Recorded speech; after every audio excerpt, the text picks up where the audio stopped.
My name's Lieutenant Colonel Theresa M. My views are my own, and they do not reflect that of the United States Army, the DoD, or any entity thereof. I am an aerospace and occupational medicine specialist.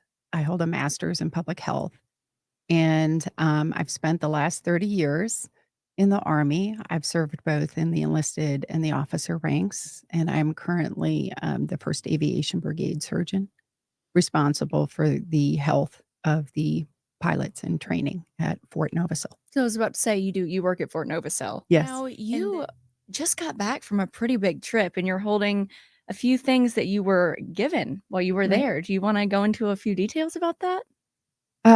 Yeah, so it was pretty amazing. I was selected across the Army as the person who most exemplified courage, was the highest ranking officer to stand up to the unethical, illegal, and unlawful vaccine mandate that was imposed upon the military, and was selected by America's Future, headed by General Flynn, and invited down to Mar-a-Lago, where the president spoke, and we were given our awards, and it was just an amazing opportunity to see people I've worked with actually for the last 4 years, but I've never gotten to meet in person.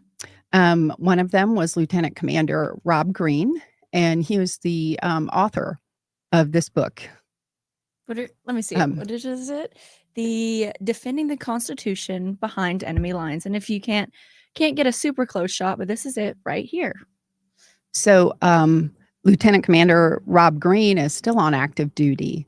And he documents in this book the struggle we went through to uphold the Constitution, because a lot of people were unaware that it is actually against federal law to force military service members to participate in a medical experiment. And the COVID vaccines were under emergency use authorization. So the only way you can lawfully force a service member to take an EUA product is for the President of the United States to grant a waiver waiving their informed consent. And that was never done. Oh. So in essence, the Secretary of Defense ordered that every service member receive an FDA-approved vaccine, and that is lawful. You can order people to receive an approved drug.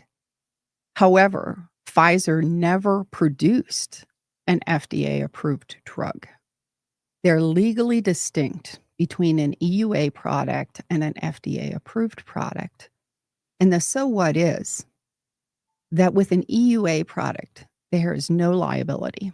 You cannot sue. You could take the product and die the next day. It's kind of like a trial experiment. Right. And if soldiers had received FDA-approved vaccines, that would have been lawful.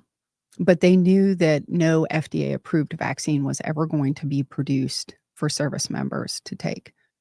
And this was huge. And I think a lot of people did not appreciate that service members, hundreds of thousands of service members, did not want to take this vaccine.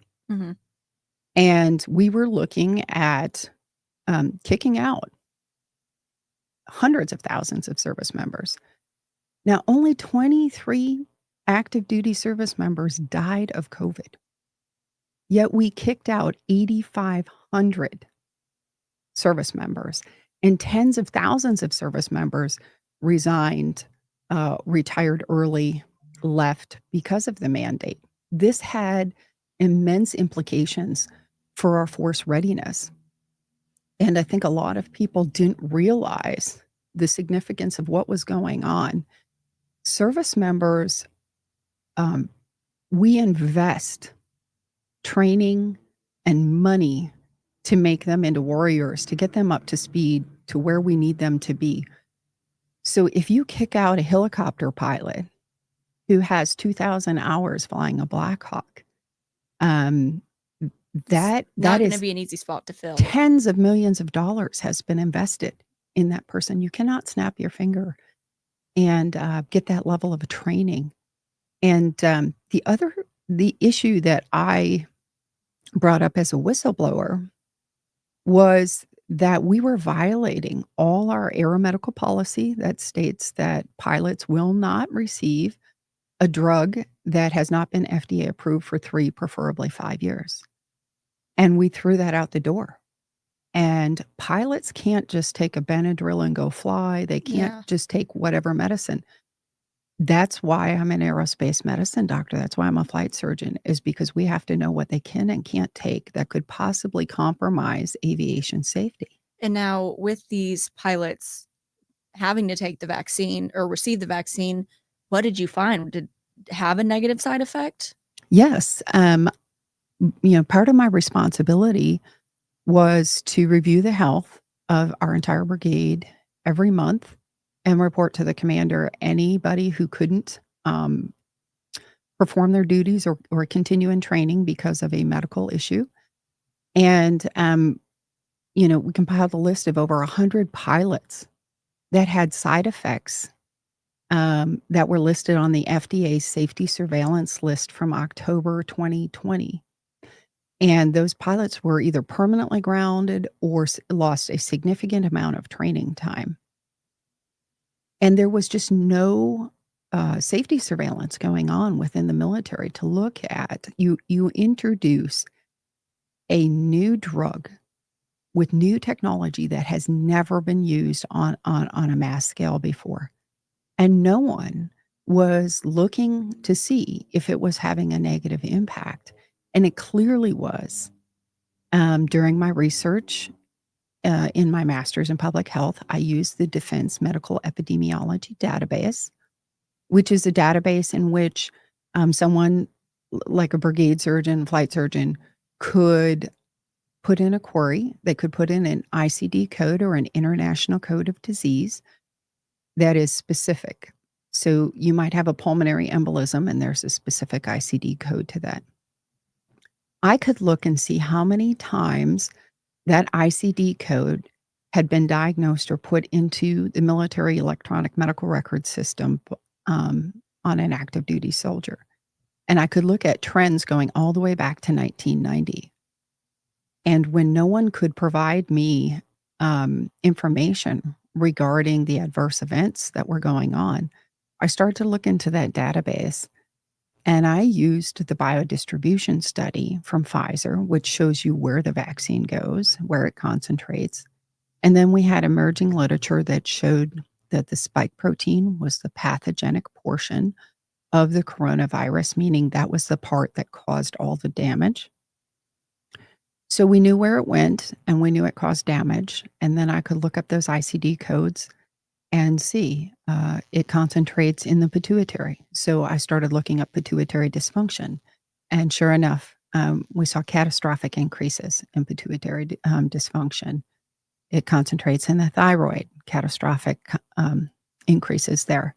Heart, liver, bone marrow, eyes, ears. So just about everywhere, it sounds like. Ovaries, testes, yes, and adrenal glands. And when I turned this information over to Senator Ron Johnson, who's the permanent ranking member on the Committee for Investigations, Moderna lost $140 billion in stock within hours. After your findings? After my findings. That is, I mean, obviously for them, that is probably unfortunate, but for you to be the sole on something that's worldwide, you were the reason that happened. That is, I respectful. Like, that is amazing for you. Well, given that the pharmaceutical companies were making $98 million a day from these vaccines, there was a tremendous amount of concern from my attorneys and other people that that's the kind of information that people get killed over. Mm-hmm. And I was subpoenaed to testify in the Navy SEAL v. Austin case, which was a case regarding service members who did not want to get vaccinated on religious grounds. And it was to be the first time that we got that data into a court record. And my commander called me the night before and ordered me not to testify about that data, not to testify about all the harm I was seeing and all of the damage. Why? it didn't go with the narrative. And, I probably a day I'll never forget was calling my husband and asking him to put the kids in the car and drive down to Tampa, and have them sit in the courtroom, and he asked me why, and I said, "I think it might be the last time I ever see my children again, if they Really? send me to jail." Yes. Why would they have sent you to jail though for you were providing facts? It was research. Right. Well, thankfully, the attorneys and the judge down there identified that that was witness tampering, was actually, a felony Well, for my commander to be, trying to, change my testimony in that court case. And the judge, Judge Maraday, ordered me to testify, and, so I did, and, the truth came out in the court record, and, so, uh, I think we have to realize that, um, if we let things go like that, I could not abandon my soldiers. I could not turn the other way while I knew they were being harmed, and at that point, only half the force was vaccinated. mhm. And, was everyone harmed by the vaccine? No. But as I came to learn, later in a, closed door session with Senator Ron Johnson and a number of other whistleblowers, most notably one from the FDA, there was a 1,000% variation from lot to lot in the vaccines, and which explained to me why we would see patients who would get one vaccine and they would have no reaction, and then the next vaccine, they would tell you they felt like they were gonna die, and they were in bed, and they were Mhm. sick. Um, that's not what you see in medicine. If someone takes a Tylenol and it It's gets rid of their headache one day, the next time they take the Tylenol, they don't say, "Oh my gosh, I thought I was gonna die." yeah. And then the 3rd time they take it, they say, "Oh, it got rid of my headache." So when we started to see significant adverse events I've never seen, and I think it's worth noting that military doctors take care of some of the most vaccinated individuals in the country, Mhm. right? People in the military get smallpox, anthrax, all these other vaccines. So it and and we get them with such regularity. So in my entire time being a doctor, I had never had 20-year-olds have strokes after a vaccine. And I that's what I you were seeing. Right. Yes, and in fact, last night I was on the phone, with a service member from Minnesota. He said, "Feel free to use my name." His name's Drew Outstanding, and he had Guillain-Barré. What's Ended up that? in a coma for 7 days after the vaccine. Guillain-Barré is the demyelination of your nerves. You end up paralyzed. And, just talking with him about how profoundly his life has been changed, and he went from a really young, healthy, robust, um, young man to debilitated. And, we've seen, 3 cases of people who've lost their vision, either lost their peripheral vision or, their vision completely, and those were other trends we were seeing was a significant visual impairment. Saw a Mm. lot of cardiac issues, and at one point, I believe we had, like, 5 people with atrial fibrillation in their 20s and 30s. This is unheard of, and the lack of curiosity by other medical professionals, once we hit our 3rd stroke, it was like, we never see strokes in 20-year-olds. Mhm. And as somebody looking out for aviation safety, you're most concerned about things that could lead to sudden incapacitation in a helicopter. Yeah. Pulmonary embolisms can be deadly, strokes, heart attacks, visual impairment, Mhm. cognitive impairment. So all these soldiers reporting a brain fog and spiking blood pressures and all of these issues. And I think we need to get past the politics and really talk about the damage that we've seen and um, just how we violated all these risk management principles to promote the use of a drug that really was not necessary in this age population. Because remember that their risk of dying from COVID was like 0.10001%. Um, so very, very low. These are some of the healthiest people. They're selected Mhm. for their health to be pilots, and then we're forcing them to get vaccinated. And I think we're looking around the country and we're seeing all these aviation accidents. Are they caused by the vaccine? I have no idea, but I would tell you that aviation is an environment where you don't cut corners, Yeah. that all of those policies that are in place were written in blood. People died.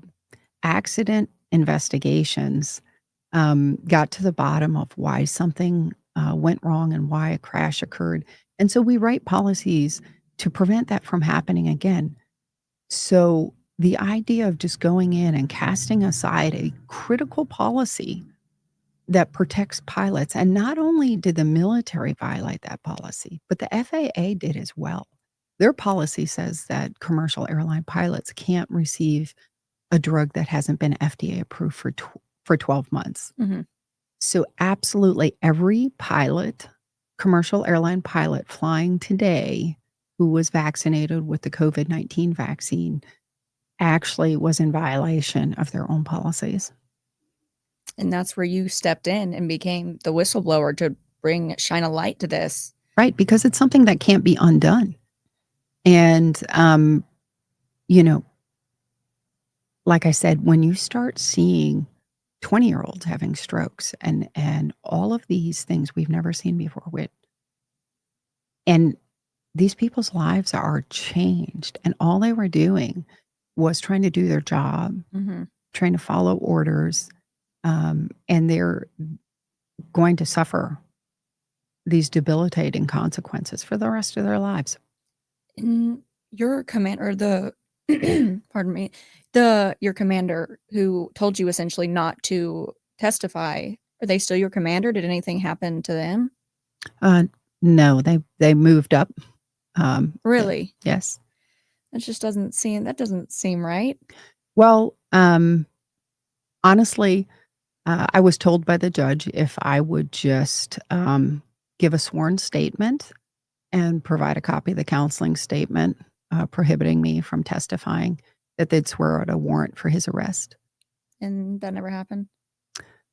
Honestly, I prayed about it and was really convicted not to do that. Um, wasn't easy Mhm. because it was something that should have, I felt that person should have been held accountable. Um, but I'm a Christian first and foremost. And, you don't step outside the will of God's purpose and plan for your life. It usually doesn't go well. So, I, you know, I, I'll always look at that and recognize that I got to testify, Mhm. but I don't believe that anyone should be put in that position. To s be at the risk of, "Hey, I'm your boss, do not do this," and your faith and your personal beliefs. Well, yeah, just to know that going and testifying and trying to expose this harm could cost me my freedom. And I was willing to do that. And when I testified, I had no idea. I, Mhm. I literally had no idea if I would walk out of the courtroom and be handcuffed and, read my rights. Mhm. Um, but that should have never happened. And that was the level of um, you know, that was the level of it's so hard to explain the type of fights that were going on and the type of struggle people like myself and Lieutenant Commander Rob Green and Carolyn Rocco from the Air Force were tackling was trying to educate commanders on, hey, this is a law. You're violating the federal law that protects soldiers, Mhm. and they didn't want to hear it. And a lot of damage has been done. And it's been done not only to the health of soldiers, but it's been done to the morale. And we've seen that in recruiting numbers. And, even though the president and the Secretary of Defense have invited all these service members who were kicked out to come back, we're not seeing them return. And we're not seeing them return because they want accountability and they want people who made them make very difficult decisions between putting food on the table for their children and losing their job. They want those people held accountable. And I truly believe that the medical leadership failed to protect our soldiers because our mission is entirely different than that of Anthony Fauci, right? His mission was not the health and readiness of our fighting force. Military doctors have a fiduciary duty to our service members, and you always have to question. Someone's trying to get a needle in the arm of every single service member in the entire armed forces. What could possibly go wrong? Even if there's nothing nefarious, what if just 5% end up with debilitating arthritis in their shoulder joint? That's going to impact us. But what if, with all this exchange of money, some nefarious actor wants to, harm our soldiers? Could it be done in that form and fashion? And when we say it's safe and effective, what does that mean? And I think probably one of the most shocking things people will find out is that when we started rolling out the vaccines in the military had just begun a 30-month clinical safety trial on the same vaccines. So that safety trial did not conclude for 30 months. We still have not publicly heard about the outcome of this safety trial. So they were taking a vaccination that was also being tested for safety at the same time. Right. So how can you tell me it's safe and effective when you just started the safety trial? Right. And then what happens when you take all of your credentials or all of your rank and you put it behind something and you say it's safe and effective, and you have no basis for that other than what someone else told you? And that's where I took my responsibility for those 4,000 individuals extremely seriously and thought, I better know what I'm talking about.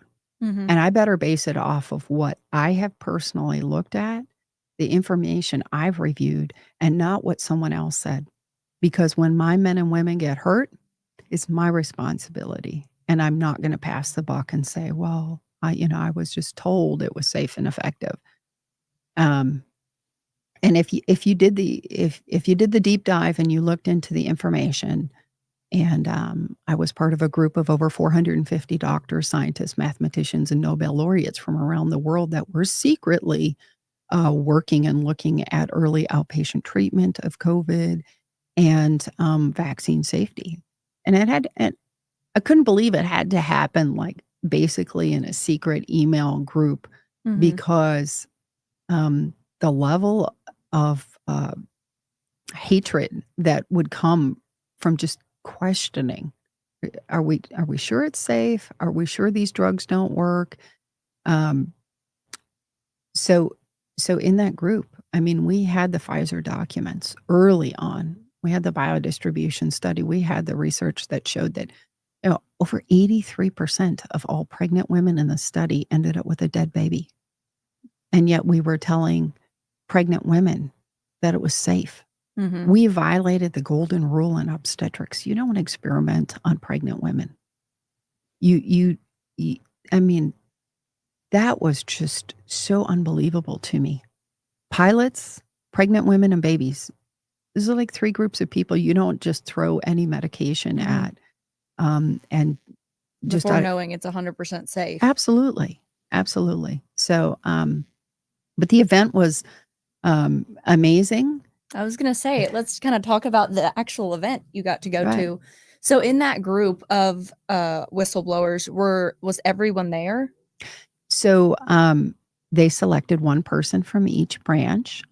So Lieutenant Colonel Matt Lohmeyer, who is now the undersecretary, well, he's nominated as the undersecretary for the Air Force. If you recall, he wrote the book Irresistible Revolution about how DEI was destroying our military. And he was kicked out Mhm. for writing that book. And then there was Carolyn Roku, who is in the Air Force, and she did just a monumental effort to educate commanders on the law and how they were violating the regulations. And then there was Lieutenant Commander Rob Green in the Navy, hard hitter, Read just the book? incredibly knowledgeable on the Constitution, wrote the book. I highly encourage everyone to read this book because Rob just absolutely nails it. And I think it's a book that every commander who is humble enough to consider that they may have made a mistake could really learn a lot from. Mhm. Then Lieutenant Colonel Stuart Schiller, as you recall, was the Marine who gave a very spirited YouTube video demanding accountability for the Afghanistan withdrawal debacle. Um, so uh, that was just really an amazing moment, and the celebration was on American exceptionalism. And I think we have to get back to American exceptionalism. We have to get back to the founding principles of this country. And the Constitution is really an amazing, exceptional document. It is so short, but most people have never taken the time to read it. Mhm. And as a service member, we swear to uphold the Constitution against all enemies, foreign and domestic. Some people now think that this is just a ceremonial thing that we do. It is our oath. And if you read the Constitution, if you know the Constitution, you can uphold it. Mhm. But I'm afraid that more and more people are very uninformed of what is in the Constitution, what it means. You think in the Army or just the population in general? I think our population in general, but there is no excuse. I joined the Army in 1991 as a private, and now I'm a lieutenant colonel in the Army. Think about this. I have never had to answer a single question about the U.S. Constitution to get promoted to the next rank. I made it from E1 to O5 in a career that spanned 30 years and never had to demonstrate any knowledge of the Constitution to do so. That is frightening to me. And we see that in moments of crisis and emergency, those are the times in which policies and regulations and the law are most important. Mhm. The Nuremberg Code came out of the Nuremberg trials on Nazi doctors.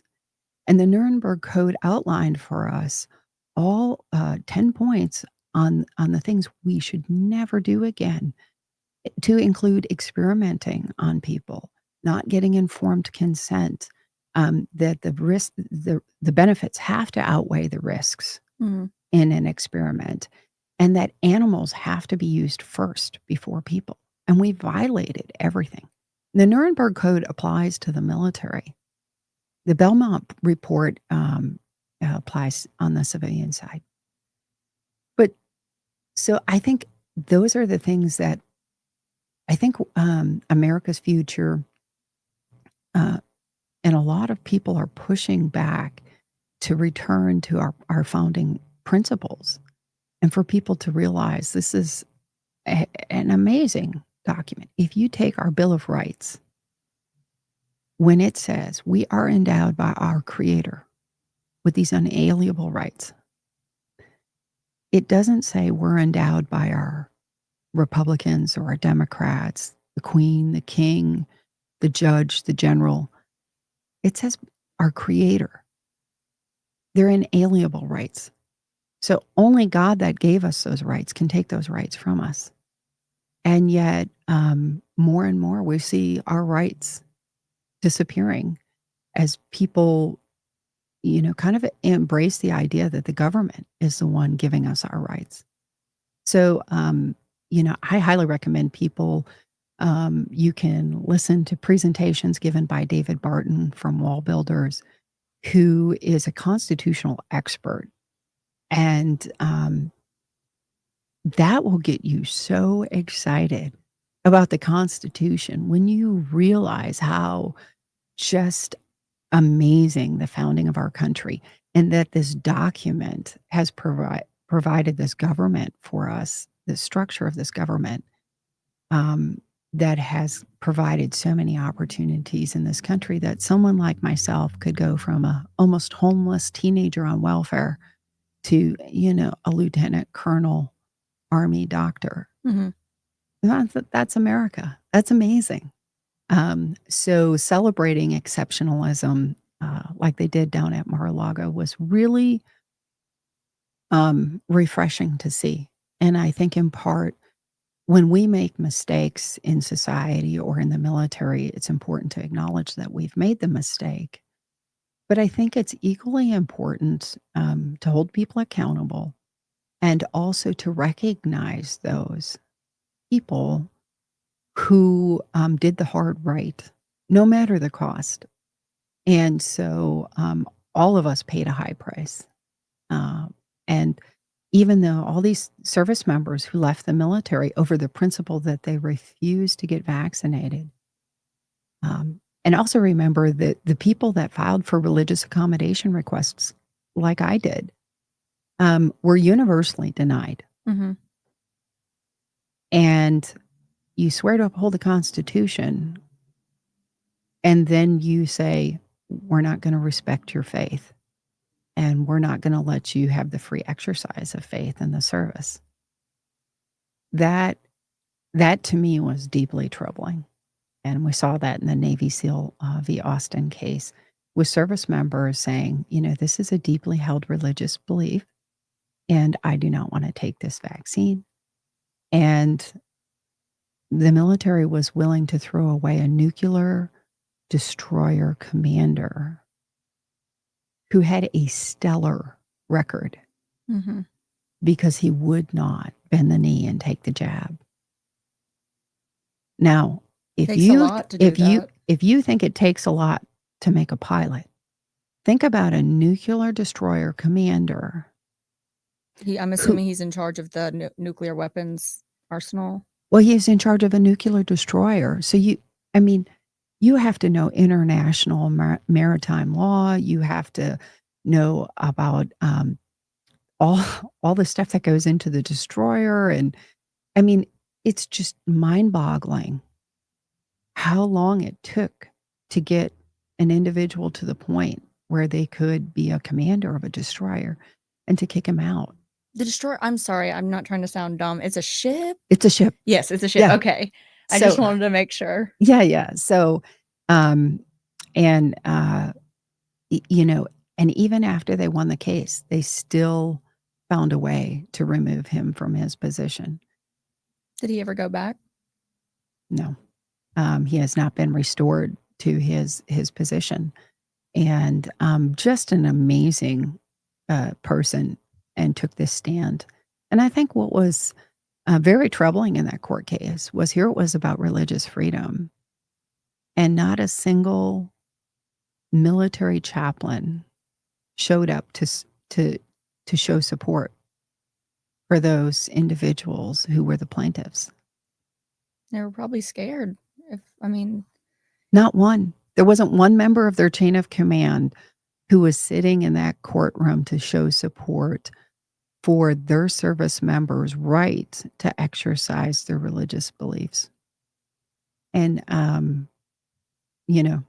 that's where myself and Lieutenant Colonel Pete Chambers and Lieutenant Colonel Tangsley, or I think it was Colonel Tangsley, got in our cars and pretty much drove overnight to go down there and provide fact testimony on the dangers of the vaccine. it is good that it probably meant more than you'll ever know to those people that you guys did decide to, hey, what's happening here is not right and something needs to be done about it. So I guess in a way, you kind of were taking that position and also putting yourself in danger in a way by coming and saying this, but you were also standing up for something that you believed in along with all of the other people. Yeah. But I think if you look back through our history, um, you know, critical moments, courage is not common when it's needed the most. It becomes rare. And, for me, I remember talking to my husband and saying, "Hey, I'm going to do something today. And it's probably going to cost me my pension, my medical license, my wings, and my freedom, but it has to be done." And I just remember, like, the look on his face, like, "What?" Like, but, I had no regrets. It cost me a lot.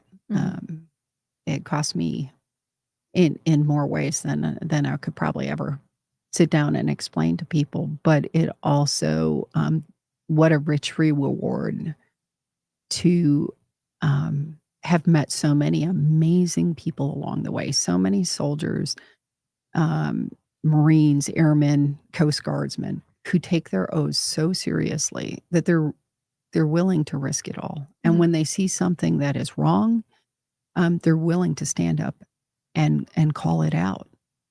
And I think every officer in the military has read the white paper on what it means to be a professional in a profession. And part of a profession is being held accountable to a standard. And it just kind of gives me chills when I think of the courage I have seen over the last 4 years. I have seen some things that were deeply troubling, but I also saw amazing people of all ranks, of all backgrounds, colors, creeds, everything, deciding that they were going to take a stand for what was right. And that was just an amazing um, thing for me to be a part of. And To get to experience. yeah, and then to get to be invited to the president's home and receive an award. And this was The camera's right. Yeah. If you want to hold it up. Oh, yeah. Hold on, tap on your mic. There you go. There. So this was presented, and it was, I mean, all out. That is so cool. And so he actually gave it to you. Did you go up on stage and it was kind of presented, or how did it? So General Flynn presented all of the recipients with the award. And yes, we were on stage, and it was just a really spectacular night. We had a number of guest speakers, and wow, I mean, it was amazing. My son and daughter and my husband got to go, and my son was so excited that he got to see the beast, the car that the president drives in. Oh, the really thick. Yeah. I've actually watched a Yeah. video about that car, and it's crazy Yeah. how, I mean, it's needed. It's the president's car, but Yeah. it's going to essentially get through just about anything. Yeah. I mean, I really had to sit back and be like, wow, I mean, they've been in a lot of government buildings and this and that, but to be invited to the president's home, uh, was just really, it kind of took your breath away. And just treated so well. But I have great hope for what is going on and the changes that are being made. And I fully hope to see our Secretary of Defense continue to make really positive changes that will restore the morale to the military. And I think I've heard from a number of people that human resources in the military has been reaching out and calling service members up and asking them to come back. And I think that's admirable. But again, I don't think service members will reestablish that trust until people are held accountable. Definitely. And so I um But I'm kind of interested to see what happens when DOGE hits the Pentagon Hmm. and starts going through the Pentagon and the NIH and the CDC. Because I think in order for our republic to be healthy, there really has to be transparency. And I'm not just talking about, military leaders being held accountable, but anyone entrusted to serve people in this country in any capacity, um, we have the right to hold them accountable. Yes, ma'am. So, um, I but I highly recommend, both the book, Irresistible Revolution by, Matt Lohmeyer, and Lieutenant Commander Rob Greene's book, Defending the Constitution Behind Enemy Lines. Excellent Awesome. books. Well, I definitely do appreciate you stopping by and sharing your story today. And I appreciate, obviously, everything you've done for our country. Thank you for your service. Mhm. And I just really, it's inspiring almost what you did, standing up and saying, hey, this is wrong. Not inspiring almost. It is very inspiring what you did, Ted. That takes an insane amount of courage. And really, thank you. And no, it's not just me, it's the entire United States.